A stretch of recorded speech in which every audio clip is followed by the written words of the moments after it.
ever since you went solo, you haven't released any pop or commercials that could give you some advantages in some way. I suppose it's a deliberate choice, but why is it? Again, it's not something I really think about that much. You know, what happens is fairly natural, and obviously I'm not naturally predisposed to make pop music as such. Occasionally it can sound commercial what I do, but that's more accident than design. So I just try to follow my instincts, work intuitively, allow the music to develop and see where it goes, and it tends to come out as quite dark and sort of atmospheric and not so much geared towards radio and pop, you know. But I do like some pop music. I'm not against pop music at all, you know. What advice would you give a young musician who has decided to pursue a solo career? Well, it's not an easy business. I mean, I've been incredibly lucky, and the way the music business is going recently, it's more difficult, I think, to become successful and make money at it.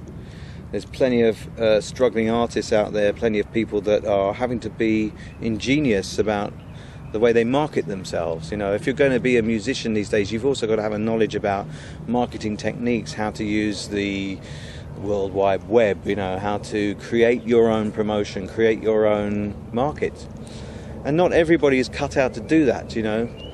So I suppose if you want to consider a career, you have to decide whether you need other people to help you with that or whether you think you can do it yourself. And that's all besides whether you have any talent, you know. That's something else, you know, to think about. So it's a difficult business. I don't know what the answers are. What's your relationship with the technology and the new ways to spread music? What do you think about peer-to-peer? I'm fairly lazy about music technology. You know, I kind of tend to stick to what I know. People think I'm very cutting edge, but I'm not. I kind of have my ways of working and I tend to stick to them. I don't like having to go through the learning curve of working out how new things work.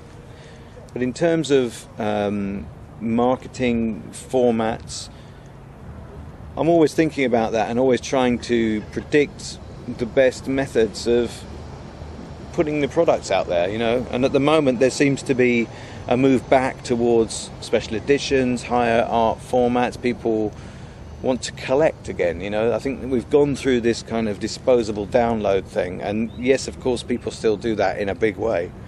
But there's a big group of people out there, maybe a slightly older music fan, that still place a great value on the product and being able to collect it and hold it and smell it, and so we're trying to cater for those people as well, you know, by producing all options, you know. And it's great for me. It can be good for record companies too if they do it in the right way. They can actually make money doing that.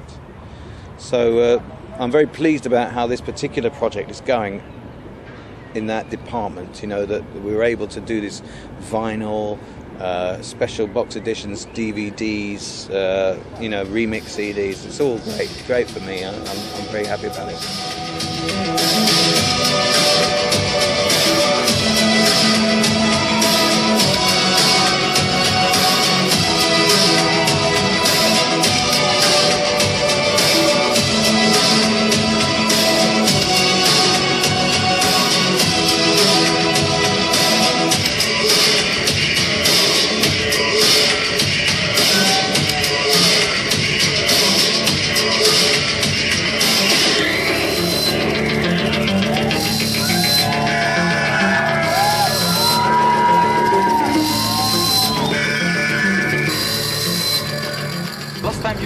We saw you on stage in Rome. It was in 1993 during the devotional tour. The concert ended abruptly with no final encore, apparently because Dave was hit by an object. Oh. Do you remember something? Actually, no is the answer. I don't remember that, but it's interesting you should say it. Well, that's you reminded me. I mean, something must have happened, yeah. I think Dave occasionally might have a bad mood at the end of a show if something bad happens, but that's the case with all singers. I mean, generally he was very good at, you know, being a professional, coming back, so something bad must have happened, yeah. But I don't really remember it, to be honest.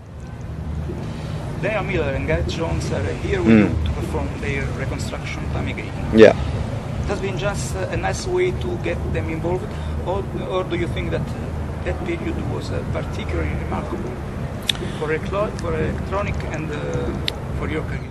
Well, I think Daniel is remarkable in himself, you know, with what he's done, with bringing electronic music to the world through Mute Records, founding the company, and creating an outlet for so much good music that's happened since. And you know, the whole music scene could have been completely different without Mute. So I don't necessarily think we need to focus particularly on Construction Time again. The reason that came about was because of Berlin and Hansa, and that was the first album we did there. And this is just like a follow-on to that, just to get them to do more performance. I think Daniel probably enjoyed being asked. You know, he doesn't get asked very often to do something like that. And I think he suddenly thought, yeah, that's great for me. So we said, well, come and do some other gigs, you know. And he thought Rome would be fun, so there you go, Rome it is.